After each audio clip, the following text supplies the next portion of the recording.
নতুন ভিসির অধীনে খুলনা প্রকৌশল ও প্রযুক্তি বিশ্ববিদ্যালয়ের শিক্ষা কার্যক্রম শুরু। 2 মাস পর ক্লাসে ফিরে উচ্ছ্বসিত শিক্ষার্থীরা।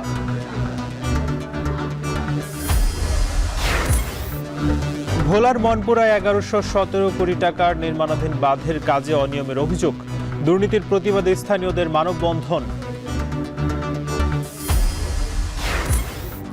সিরাজগঞ্জের হাটিকুমরুল ইন্টারচেঞ্জে বসছে অত্যাধুনিক প্রযুক্তি।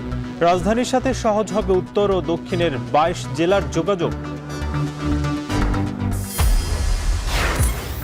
এবং চাঁপাইনবাবগঞ্জের শিবগঞ্জ সীমান্তে দুই দেশের মানুষের মাঝে এখনো টিকে আছে ভ্রাতৃত্বের বন্ধন। নোম্যান্স ল্যান্ডে ফলছে কোটি টাকার ফসল।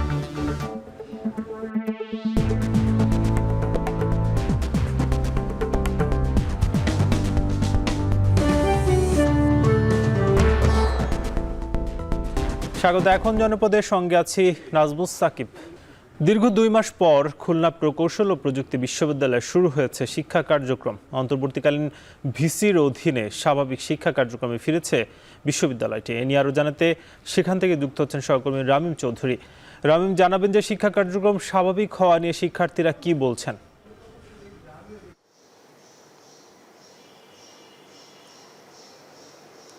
সাকিব, খুলনা প্রকৌশল প্রযুক্তি বিশ্ববিদ্যালয়ের সিন্ডিকেট সভার সিদ্ধান্ত অনুযায়ী আজকেই কিন্তু শিক্ষা কার্যক্রম চালু হওয়ার কথা রয়েছে এবং এখনো পর্যন্ত কিন্তু সেভাবেই সবকিছু চলছে।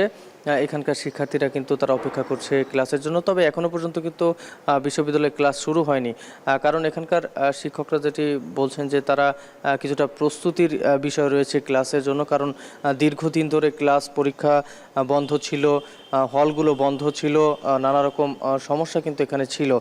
তবে সেক্ষেত্রে এখানকার শিক্ষার্থীরাও কিন্তু তারা বেশ আগ্রহী ক্লাসের জন্য, কারণ যেহেতু একটি বড় সময় চলে গেছে এখানকার শিক্ষার্থীদের একটি পড়াশোনার থেকে দূরে তারা ছিলেন এবং তারপরে কিন্তু আস্তে আস্তে এই আন্দোলন এবং তাদের নানা রকম দাবি সব মিলিয়ে কিন্তু বেশ বড় একটি সময় কিন্তু গেছে এবং তারা যেটি বলছেন যে শিক্ষার্থীরা এখানকার যে দ্রুতই যেন ক্লাস শুরু হয়ে যায়। এখনো পর্যন্ত কিন্তু আজকে কোনো ক্লাস এখনো হয়নি এখানকার বিশ্ববিদ্যালয়ের। আরেকটি বিষয় রয়েছে যে শুধু যে ক্লাস শুরু হবে তা কিন্তু ক্লাস শুরু হওয়ার পাশাপাশি এখানকার শিক্ষকরা কিন্তু তারা তাদের ক্লাস নেওয়ার জন্য প্রস্তুতি নিচ্ছেন। এখানকার যারা কর্মকর্তারা রয়েছেন তারা এখানে সব একাডেমিক কার্যক্রম চালু করার জন্য তারা প্রস্তুতি নিচ্ছেন। এর পাশাপাশি আরেকটি বিষয় আমরা জানতে পেরেছি যে সকলে কিন্তু যে 6 দফা দাবি এখানকার শিক্ষার্থীদের ছিল, তার মধ্যে একটি দাবি কিন্তু ছিল এখানকার ভিসির পদত্যাগ।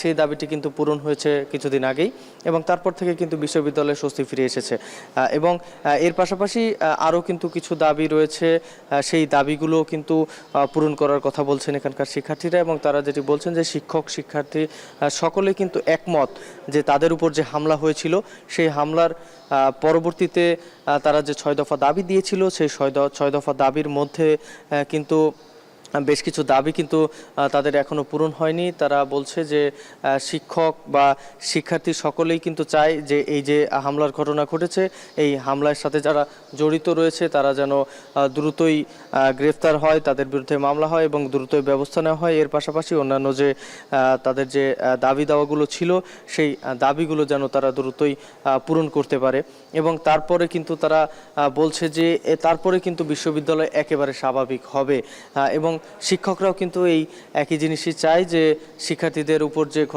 হামলার ঘটনা ঘটেছে, শিক্ষকদেরও যে বহিরাগতরা বা অন্যান্যরা যারা লাঞ্ছিত করেছে তাদের সকলেরই যেন বিচার হয় এবং তারপরে কিন্তু আস্তে আস্তে সব কার্যক্রম একই রকম হবে, স্বাভাবিক হবে। তো মোটামুটি বললে চলে যে শিক্ষা কার্যক্রম আজকে চালু হওয়ার কথা রয়েছে, তবে এখনো পর্যন্ত কিন্তু ক্লাস শুরু হয়নি। ক্লাস খুব দ্রুতই শুরু হবে এমন প্রত্যাশা সকলের। তো এই ছিল আমার কাছে সাকিব সবশেষ খবর কুয়েট ক্যাম্পাস থেকে। কুয়েটে শুরু হচ্ছে শিক্ষা কার্যক্রম, সে খবর জানাচ্ছিলেন রামিম চৌধুরী।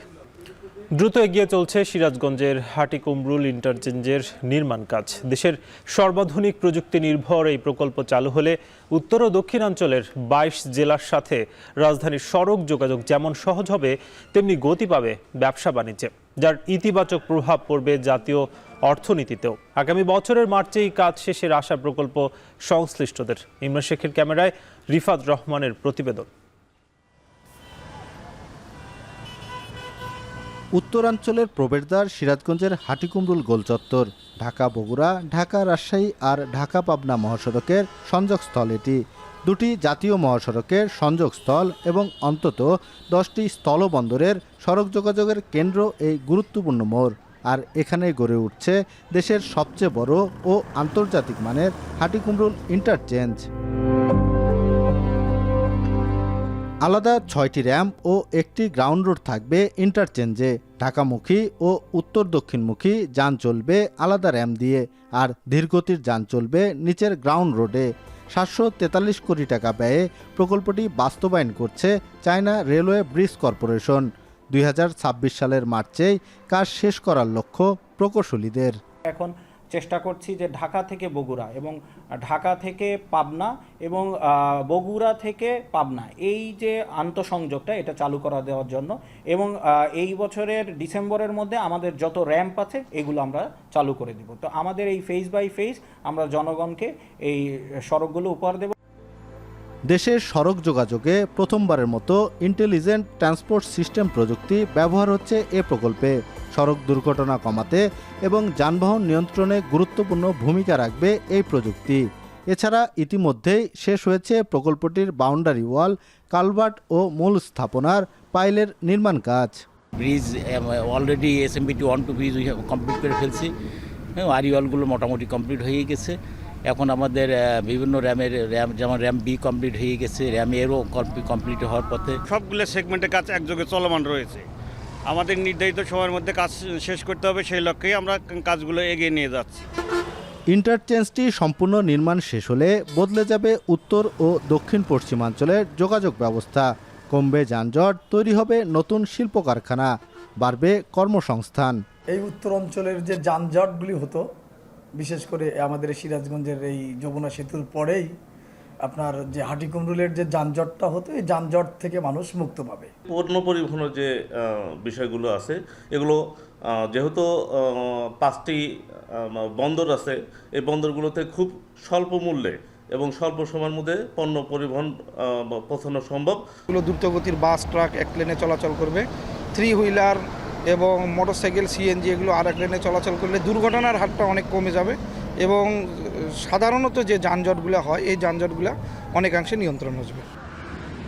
2023 সালে শুরু হওয়া হাটিকুমরুল ইন্টারচেঞ্জের নির্মাণ কাজের অগ্রগতি হয়েছে এরই মধ্যে 52%। নির্ধারিত সময়ে কাজ শেষ হলে দেশের অর্থনীতিতে যুক্ত হবে নতুন মাত্রা। রিফাত রহমান, এখন সিরাজগঞ্জ। ভোলার মনপুরায় 1070 কোটি টাকা ব্যয়ে নির্মাণাধীন বন্যা নিয়ন্ত্রণ বাঁধে অনিয়ম ও দুর্নীতির প্রতিবাদে মানববন্ধন করছে স্থানীয়রা। এ নিয়ে আরও জানাতে মনপুরার দক্ষিণ সাকুচিয়ার বেড়িবাঁধ থেকে যুক্ত হচ্ছেন ইমতিয়াজুর রহমান।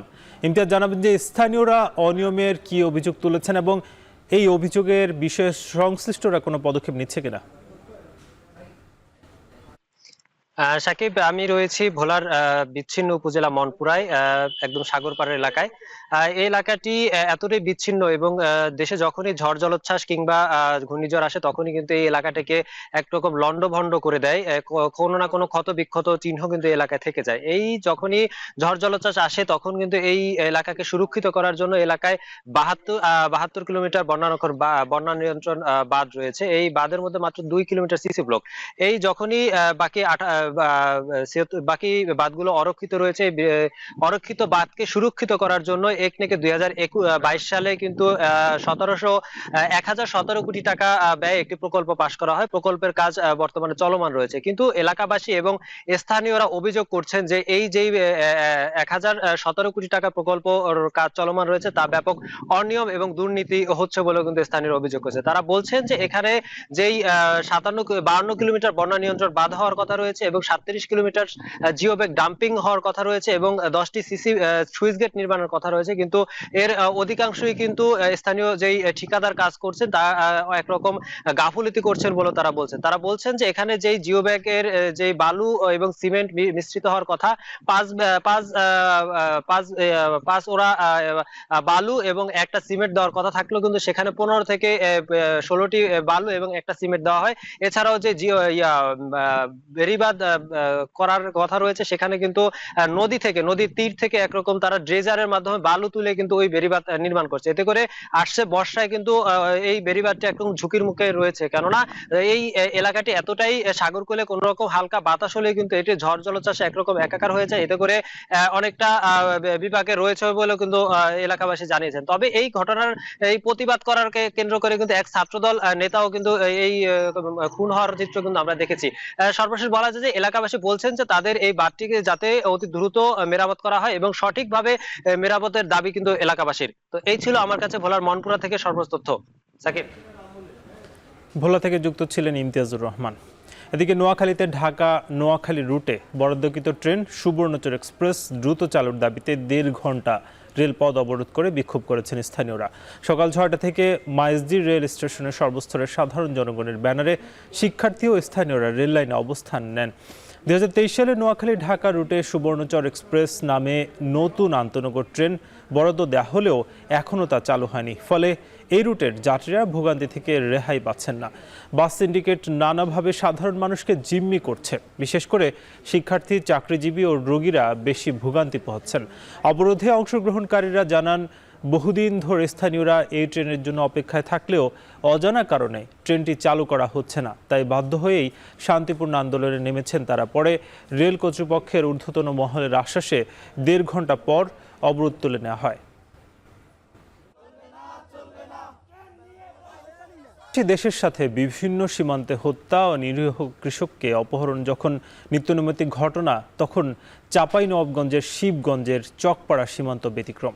নেই অন্য সীমান্তের মতো উত্তেজনাও। আন্তর্জাতিক সীমারেখায় দুই বাংলার মানুষের অবাধ বিচরণের সীমা টেনে দিলেও এখনও কমেনি সাহায্য সহযোগিতা ও ভ্রাতৃত্বের বন্ধন। নোম্যান্সল্যান্ডে বাংলাদেশ অংশে থাকা ভারতীয়দের জমিতে চাষাবাদ করছেন এখানকার কৃষক। বছরব্যাপী উৎপাদন হচ্ছে কোটি টাকার ফসল। চাঁপাইনবাবগঞ্জ থেকে সোহান মাহমুদের পাঠানো তথ্যছবিতে বিস্তারিত।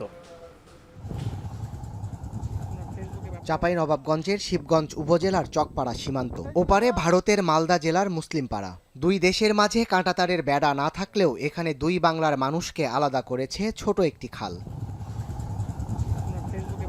কিন্তু আন্তর্জাতিক সীমারেখাও এখানে দুদেশের মানুষের মাঝে সাহায্য সহযোগিতা ও ভ্রাতৃত্বের বন্ধন কমাতে পারেনি। মানচিত্র আলাদা হলেও শাহবাজপুর ইউনিয়নের আন্তর্জাতিক পিলার 185 এমপির কাছে নোম্যান্সল্যান্ডের বাংলাদেশ অংশে রয়ে গেছে ভারতীয় নাগরিকদের প্রায় 350 বিঘা জমি।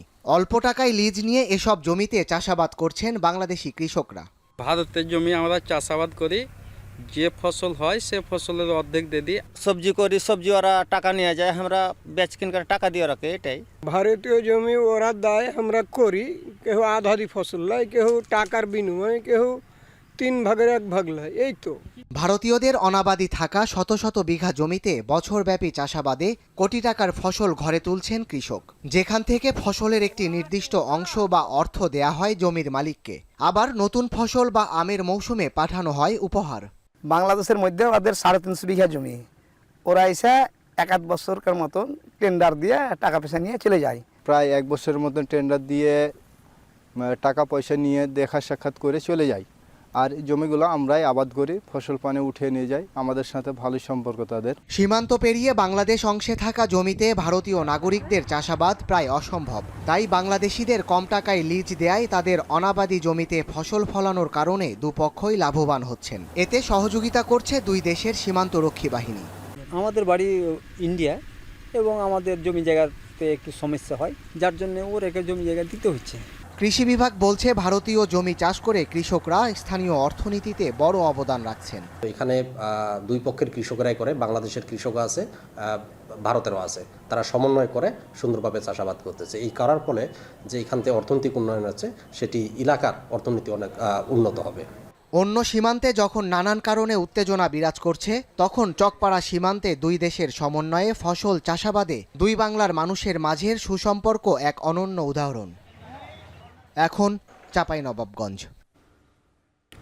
এদিকে ভারতের সাথে কূটনৈতিক সম্পর্কের টানাপোড়েনের মাঝেও আখাউড়া স্থলবন্দরে বেড়েছে রপ্তানি আয়, তবে এখনও অনিয়মিত পণ্য আমদানি। এ নিয়ে আরও জানাতে আখাউড়া স্থলবন্দর থেকে যুক্ত হচ্ছেন সহকর্মী আজিজুল সঞ্চয়। সঞ্চয়, জানাবেন যে পণ্য আমদানি কমার কি কারণ দেখছেন এবং এতে কি রাজস্বে কোনো আয়ে কোনো প্রভাব পড়বে কিনা?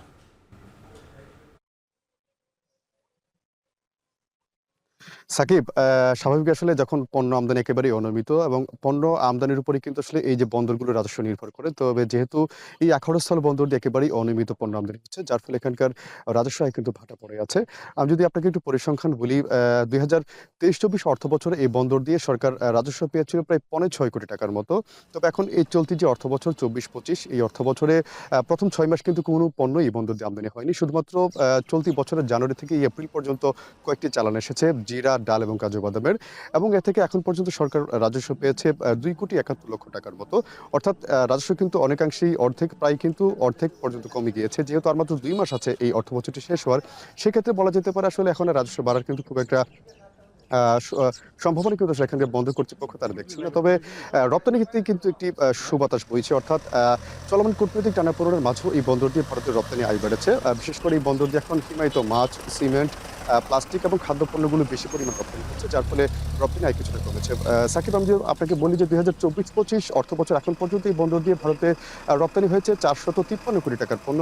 অর্থাৎ বিগত যে অর্থ বছর ছিল 2023-24, সেই অর্থ বছর তুলনায় এখন পর্যন্ত প্রায় 25 কোটি টাকার পণ্য বেশি রপ্তানি হয়েছে। যেহেতু আরও 2 মাস বাকি আছে এই অর্থ বছরটি শেষ হওয়ার, সেক্ষেত্রে বলা যেতে পারে এই 2 মাসে অন্তত আরও প্রায় 100 কোটি টাকার পণ্য ভারতে রপ্তানি করার একটি চেষ্টা চালিয়ে যাচ্ছেন এখানকার যারা ব্যবসায়ী ছিলেন তারা।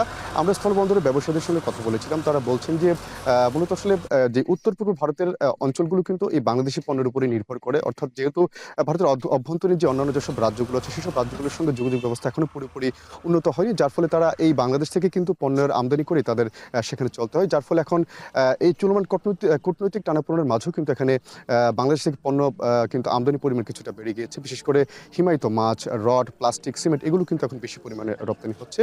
তবে এখানকার যারা ব্যবসায়ী আছেন তারা বলছেন যে যেহেতু এগুলো একেবারে নিয়মিত পণ্য, তারা চেষ্টা করছেন যে এসব পণ্য ছাড়াও নতুন নতুন পণ্য যেন ভারতে রপ্তানি করা যায়, সেই সুযোগটি কীভাবে তৈরি করা যায় সেই বিষয়ে কিন্তু তারা চেষ্টা করছেন। তবে বন্দর কর্তৃপক্ষ বলছে যেহেতু ব্যবসায়ীরা পণ্য আমদানি করছেন না, সেক্ষেত্রে এবারও কিন্তু তাদের রাজস্ব আয় কিন্তু অনেকাংশেই কমবে বলে তারা মনে করছেন। তো সাকিব, আমার কাছে এই ছিল আখাউড়া স্থল বন্দর থেকে এখানকার আমদানি রপ্তানি সংক্রান্ত সবশেষ তথ্য। আখাউড়া স্থল বন্দরে বেড়েছে রপ্তানি আয়, সে খবর জানাচ্ছিলেন আজিজুল সঞ্চয়। এদিকে বকেয়া কর আদায়ে রাঙামাটি পৌরসভার আয়োজনে শুরু হয়েছে 5 দিনের পৌর কর মেলা। চলবে আগামী 8 মে পর্যন্ত। এই নিয়ে বিস্তারিত জানাতে যুক্ত হচ্ছেন সহকর্মী জিয়াউর রহমান জুয়েল। জুয়েল, জানাবেন যে করদাতাদের উপস্থিতি কেমন দেখছেন এবং মেলার বিষয়ে করদাতারা কি বলছেন? সাকিব, একটু বলে রাখি যে রাঙামাটি যে পৌরসভা সেটি আসলে যাত্রা শুরু হয়েছিল টাউন কমিটির মাধ্যমে, যেটা 1967 সালে, সর্বশেষ 1998 সালে মূলত এটি প্রথম শ্রেণীর মর্যাদা লাভ করেছে এবং তার কার্যক্রম সুষ্ঠুভাবে পরিচালনা করছে। একটুখানি বলে রাখি, আজ থেকে শুরু হয়েছে যে কর মেলা, সেটি মূলত হচ্ছে গত দীর্ঘদিন ধরে যে কর বকেয়া রয়েছে সেটি কমপক্ষে 15 কোটি টাকার মতো, সেই টাকাটা আসলে বকেয়া আদায়ের উদ্দেশ্যে মূলত এই কর মেলা শুরু হয়েছে, যেটি চলবে আগামী 8 মে পর্যন্ত। প্রতিদিন সকাল 9টা থেকে বিকাল 5টা পর্যন্ত এই কার্যক্রম চালানো হবে। এবং একটুখানি বলে রাখি যে একটু আগেই মূলত রাঙ্গামাটি জেলা প্রশাসক মোহাম্মদ হাবিবুল্লাহ এই মেলার উদ্বোধন করেছেন এবং আমার পিছনেই যে আলোচনা সভা চলছে সেখানে আসলে করদাতাদের উপস্থিতি রয়েছে এবং তারা যেটি বলছেন, একটুখানি বলে রাখি যে দীর্ঘদিন ধরে যে করের যে ব্যবস্থাপনা সেটি নিয়ে অনেকেই অভিযোগ করেছেন। তারা যেটি বলছেন যে সেই সময় আসলে যে করের যে নির্ধারণের যে কার্যক্রম সেটি আসলে সুষ্ঠুভাবে হয়নি, যার কারণে অনেকে অতিরিক্ত কর চাপিয়ে দেওয়া হয়েছে বলে তারা অভিযোগ করেছেন। সেটি তারা পুনর্বিবেচনা এবং পুনর্গঠনের জন্য দাবি তুলেছেন। একই সঙ্গে তারা বলছেন যে এই কর যদি নিয়মিতভাবে আদায় করতে হয়, সেই জন্য তাহলে করের যে মাত্রা সেটি আসলে তারা যেন পুনর্বিবেচনা করে নির্ধারণ করেন। এখনই এই আলোচনা সভা শেষে আসলে মূলত নতুন করে যে টার্গেট দেওয়া হচ্ছে সেটি হচ্ছে যে 15 কোটি টাকা যে বকেয়া, এর মধ্যে মূলত চলতি বছর নাগাদ প্রায় 8 কোটি টাকার মতো এবং একই সঙ্গে আগের যে বকে সেটি 7 কোটি টাকার মতো। তবে কর্তৃপক্ষ এখন পর্যন্ত টার্গেট করেছেন এই কর মেলার মধ্য দিয়ে 3 কোটি টাকা তারা আদায় করবেন। বাকিগুলো ধীরে ধীরে হয়তো পরিশোধের মাত্রা কমে আসবে। একটুখানি বলে রাখি, রাঙ্গামাটি যে পৌর এলাকা সেটি আসলে 65 বর্গ কিলোমিটার আয়তনের এই এলাকাটি নিয়েই মূলত রাঙ্গামাটি পৌরসভা, যেখানে প্রায় লক্ষাধিক মানুষের বসবাস রয়েছে। মূলত এই কর নির্ধারণ করা হয়েছে ব্যক্তিগত যে আবাসিক ভবন রয়েছে, ব্যবসা প্রতিষ্ঠান রয়েছে এবং প্রাতিষ্ঠানিক, এই 3টি ক্যাটাগরিতে মূলত এই করগুলো, এবং অনেকেই দীর্ঘদিন ধরে নানা কারণে পরিশোধ করেনি, অনেকে অভিযোগ করেছেন তাদের কর বেশি চাপিয়ে দেওয়া হয়েছে। সব মিলিয়ে এই পরিস্থিতিতে এই কর বকেয়া পড়েছে 15 কোটি টাকা, যা আদায় করতে মূলত আজকের এই কর মেলা শুরু হয়েছে। রাঙ্গামাটি কর মেলা থেকে এই ছিল আমার কাছে সবশেষ। সাকিব। রাঙ্গামাটি থেকে যুক্ত ছিলেন জিয়াউর রহমান জুয়েল।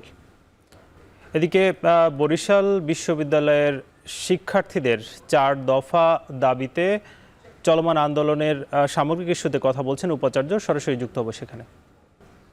এবং সিন্ডিকেট যেভাবে সিদ্ধান্ত নিয়েছে, উপাচার্য রেজিস্ট্রারের কাজগুলো করে ফেলবেন, এবং এই ধরনের ঘটনা অন্য জায়গার আছে, অন্যান্য বিষয়গুলো, সেই বিষয়গুলো আলোচনায় এসছে। অধ্যাপক ডক্টর মহসিন উদ্দিনের বিষয়টি যেহেতু উনি আদালতে রিট করেছেন, এই বিষয়ে আলোচনার সিদ্ধান্তের কোনো অবকাশ সিন্ডিকেটে নেই, কারণ আদালতের বিষয়টি নিয়ে আলোচনা করলে ওটা আদালতের অবমাননার সমান একটা পর্যায়ে যেতে পারে। তারপরে বিষয়টা এসছে যে ফ্যাসিস্ট ও স্বৈরাচারের সমর্থক শিক্ষক কর্মকর্তা কর্মচারীদের বিষয়ে পক্ষপাতহীন একটা তদন্ত করার মধ্য দিয়ে তাদেরকে শনাক্ত করার একটা বিষয়ে আলোচনা হয়েছে, এবং একটি সিন্ডিকেটের একজন সদস্যকে দিয়ে একটি কমিটি গঠন করে সে ব্যাপারে কাজ করার জন্য সিদ্ধান্ত হয়েছে। এবং সিন্ডিকেটে এর পরবর্তী যে বিষয়টা এসছে সেটা হলো যে শিক্ষার্থীদের জিডি এবং মামলার বিষয়।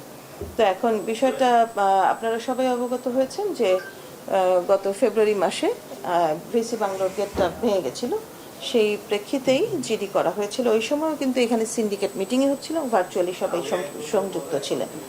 তো ওই দিন ওই প্রেক্ষিতে, ওই অবস্থার প্রেক্ষিতে ওই মামলাটা করা হয়েছিল, এবং মামলাটা করার পরে শিক্ষার্থীরা যে ভুল করেছে সেটা আমার সাথে বিভিন্ন সময় কথায় তারা এসে বলেছে, আমার কাছে জানিয়েছে, লিখিতভাবেও জানিয়েছে। এই জানানোর প্রেক্ষিতে আমি তাদেরকে বলেছি যে তোমরা যেহেতু লিখিত দিয়েছো, বিষয়টা আমি দেখছি, সিন্ডিকেটের মাধ্যমে বিষয়গুলোকে পার করতে হয়।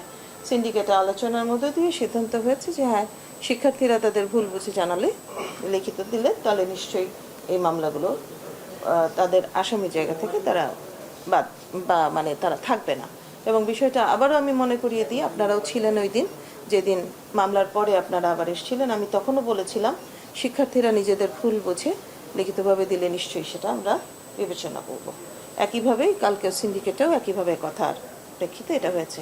এবং এরপরে যে বিষয়টি এসছে সেটা আলোচ্য সূচির ভিতরে ছিল না, কিন্তু বিষয়টা যেহেতু খুবই প্রাসঙ্গিক ছিল, আলোচনার মাধ্যমে যে বিষয়টা এসছে সেটা হলো আমাদের একজন শিক্ষার্থী ম্যানেজমেন্ট বিভাগের, যার নাম জেবুন্নেসা হক চিমি, তার ক্যান্সারে আক্রান্ত ছিল আমাদের শিক্ষার্থী, এবং অত্যন্ত দুঃখের সাথে পুরো সিন্ডিকেট সবাই মিলেই শোকাহত হয়েছে বিষয়টায়।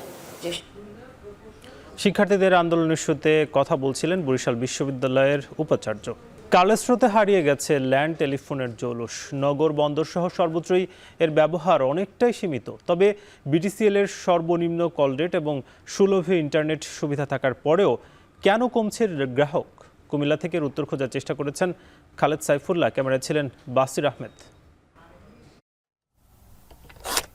ল্যান্ড টেলিফোন এক সময়ের আভিজাত্যের প্রতীক। ৮০-৯০-এর দশকে সরকারি বেসরকারি অফিসের পাশাপাশি সম্ভ্রান্ত ও সচ্ছল পরিবারগুলোতে ছিল এর ব্যবহার। পাড়া মহল্লায় কোনো বাড়িতে টেলিফোন থাকলে সে জায়গা হয়ে উঠত পুরো এলাকার তথ্য বিনিময়ের কেন্দ্রবিন্দু। কিন্তু ২০০০ সালের পর মোবাইল ফোন এলে ভাটা পড়ে টেলিফোনের জনপ্রিয়তায়। আর এখন হাতে হাতে আধুনিক প্রযুক্তির স্মার্টফোন পৌঁছে যাওয়ায় টেলিফোন এখন বিলুপ্ত প্রায় দুরালাপনী যন্ত্র। এখানে কুমিল্লা টিএনটিতে আমরা বুক করতাম যে ঢাকা এত নাম্বারে দেন, তখন এটা ঢাকার লাইন পেলে এটা হয়তো 2 ঘন্টা 3 ঘন্টা 4 ঘন্টাও লাগতো কখনো কখনো।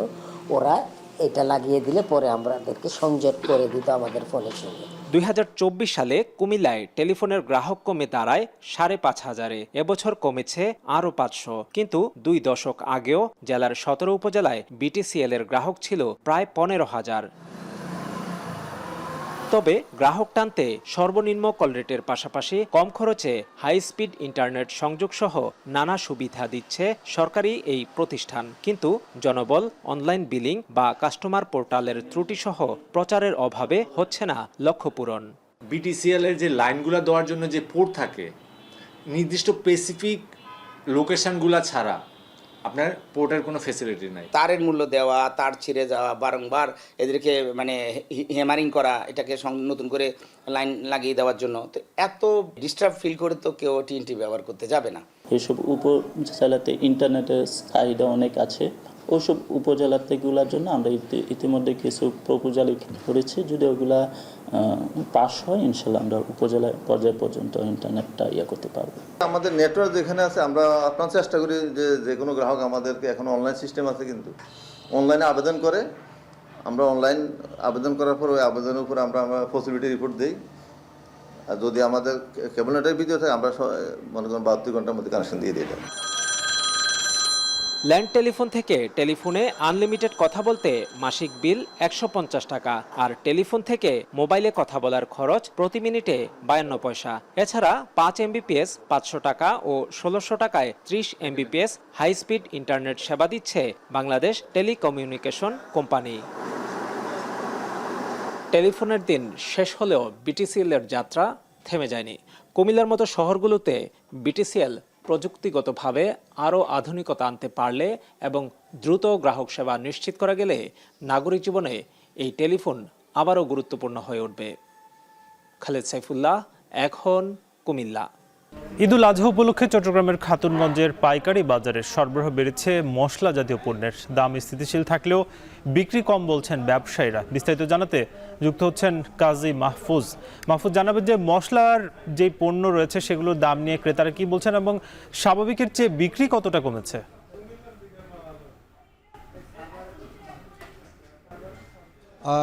বলে রাখি যে দেশের ভোগ্য পণ্যের অন্যতম বৃহত্তম বাজার বলা হয় খাতুনগঞ্জ। আমরা দেখি এই খাতুনগঞ্জে স্বাভাবিকভাবে কোরবানির ঈদকে কেন্দ্র করে মশলার চাহিদা বেশি থাকে, আর এই অতিরিক্ত চাহিদাকে মাথায় রেখে এখানকার যারা ব্যবসায়ী আছেন তারা আগাম মশলা আমদানি করে থাকেন। আপনি জানেন যে দেশের মশলার চাহিদার প্রায় 60 থেকে 70 ভাগে কিন্তু আমদানি করতে হয় চীন, ভারত, ইন্দোনেশিয়া সহ বেশ কিছু দেশ থেকে।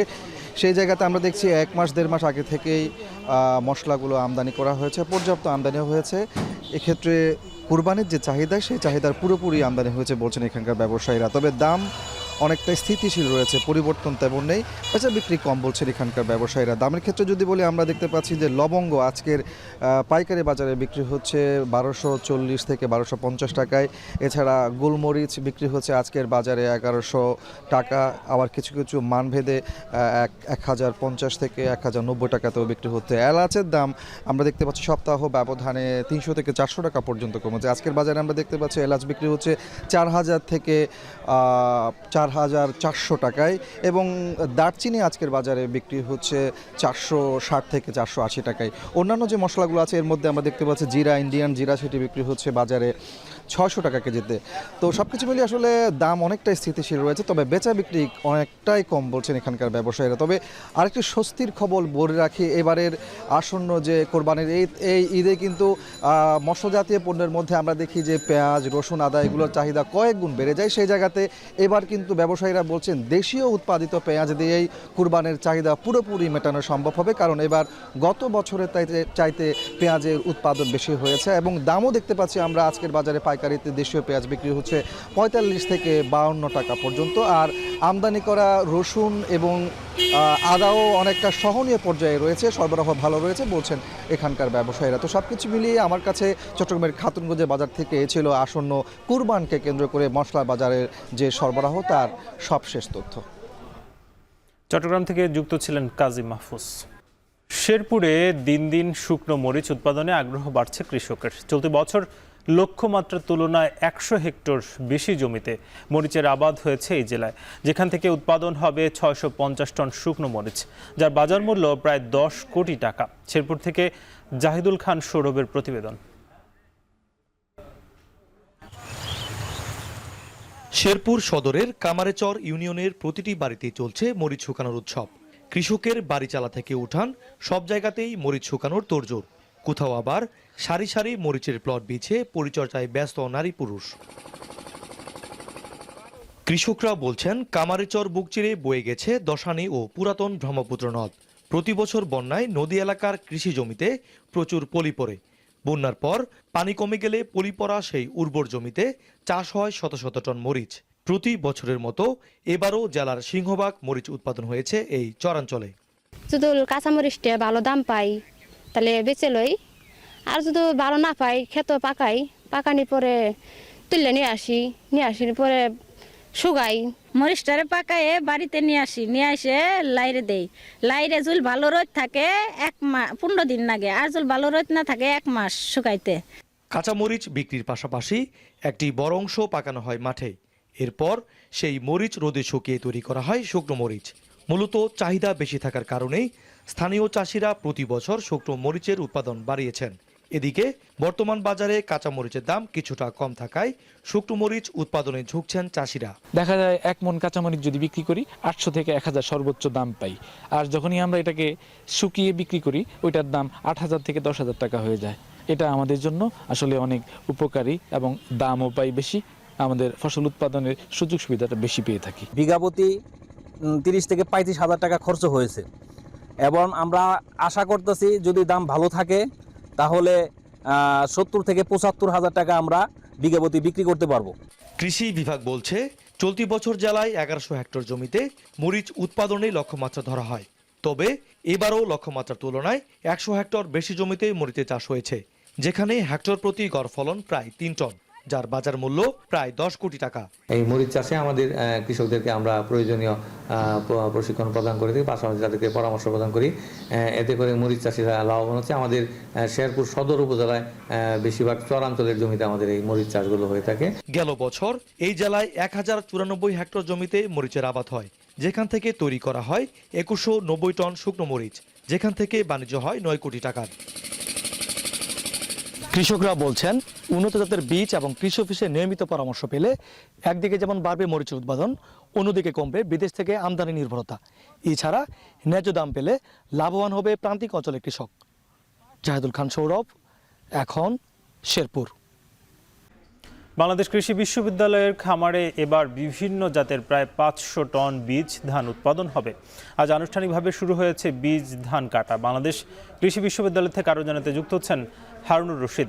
হারুন, জানাবেন যে বিশ্ববিদ্যালয়ের খামারে উৎপাদিত বীজ ধান কৃষকের কাছে পৌঁছানোর বিষয়ে কি তথ্য আছে আপনার কাছে?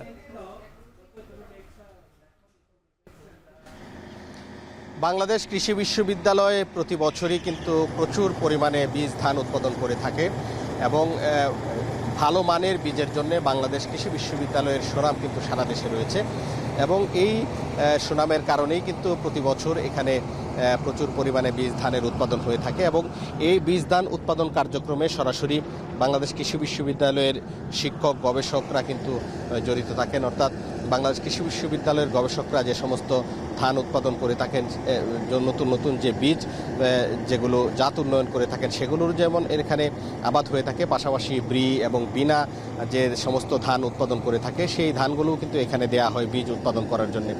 এবং আমরা বাংলাদেশ কৃষি বিশ্ববিদ্যালয়ের যে খামার ব্যবস্থাপনা শাখার অধীনে কিন্তু এই বীজ ধান উৎপাদন করা হয়ে থাকে। এবারও প্রায় 500 মেট্রিক টন বীজ ধান উৎপাদন হবে বলে আমাদেরকে বাংলাদেশ কৃষি বিশ্ববিদ্যালয়ের খামার ব্যবস্থাপনা শাখা থেকে জানানো হয়েছে। এবং এখানে যে বীজ ধান উৎপন্ন হয় সেই ধানগুলো কিন্তু বিএডিসি এবং বিনার মাধ্যমে সারা দেশে ছড়িয়ে দিয়ে থাকে বাংলাদেশ কৃষি বিশ্ববিদ্যালয়। এবং আমরা যদি জানি যে এ পর্যন্ত বাংলাদেশ কৃষি বিশ্ববিদ্যালয় থেকে 1,16,00,000 কেজি বীজ ধান কিন্তু বিএডিসি এবং বিনার সহায়তায় কৃষকদের কাছে পৌঁছে দেওয়া হয়েছে এবং প্রায় 1,60,000 একর জমিতে এই বীজ ধান আবাদ হয়েছে, যা থেকে প্রায় 15 থেকে 20 লাখ কৃষক কিন্তু এই বীজ ধান পেয়ে উপকৃত হয়েছেন। এবং আমরা কৃষি বিশ্ববিদ্যালয়ের যে খামার ব্যবস্থাপনা শাখা রয়েছে এটার যিনি প্রধান রয়েছেন তার সাথে আমরা কথা বলেছিলাম। তিনি যেটি বলেছেন যে প্রতি বছরই কিন্তু বিপুল পরিমাণে বীজ ধান আবাদ হয়ে থাকে। এবার বুড়ো মৌসুমে ব্রি 29, ব্রি 74, 88, 89, 92 বিনা ধান, 25, 10 এবং 28 জাতের ধান কিন্তু এখানে আবাদ করা হয়েছে এবং এটির কাটার যে মৌসুম এটি এখন চলছে। আজকে এটি যে ধান কর্তন অনুষ্ঠানের উদ্বোধন করেছেন বাংলাদেশ কৃষি বিশ্ববিদ্যালয়ের উপাচার্য।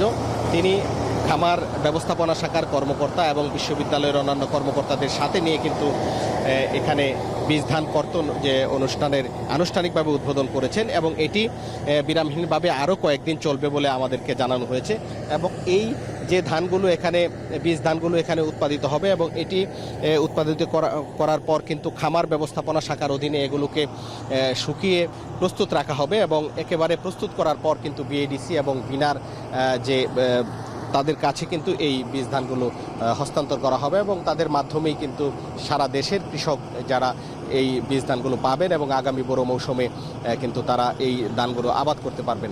এখানে শুধু বোরো মৌসুমে নয়, আমন মৌসুমেও বিভিন্ন ধরনের বীজ ধান উৎপাদন হয়ে থাকে এবং রবি এবং খরিফ মৌসুমেও এখানে শস্য বীজ উৎপাদন হয়ে থাকে।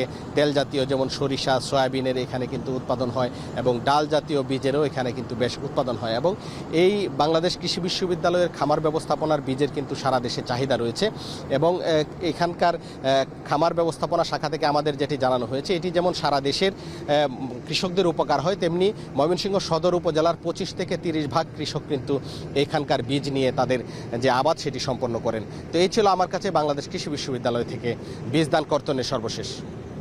বাংলাদেশ কৃষি বিশ্ববিদ্যালয় থেকে যুক্ত ছিলেন সহকর্মী হারুনুর রশিদ।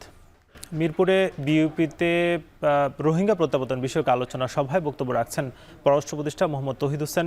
যুক্ত হব সেখানে। Military took over directly, and for the first time, as has already been mentioned, that even Myanmar has been seeing the insurgencies in ethnic areas for eons, but for the first time, the bombers took up arms against the military regime. So for the first time, we have a sort of a complete civil war going on in Myanmar. Complete civil war going on in Myanmar. And I do not want to be hopeful that unless the dust settles, we will be able to send our Rohingyas back to their country. Already we have spent about 8 years, and maybe it will take some time more, but what I insist on is that we must arrive at, through diplomacy and through negotiations, maybe beyond diplomacy also, we must have the roadmap how all these people can go back. Not the tokenism that was tried twice and failed. I was happy, and I expressed it openly, I was happy that the tokenism did not succeed, because a token repatriation would have given some additional weapons to the military regime in Myanmar, that look, we are resolving this issue bilaterally, so the world doesn't need to be concerned about this thing. That did not happen, and as has been also pointed out, that with so many things happening all around the world, including in Myanmar, the issue of repatriation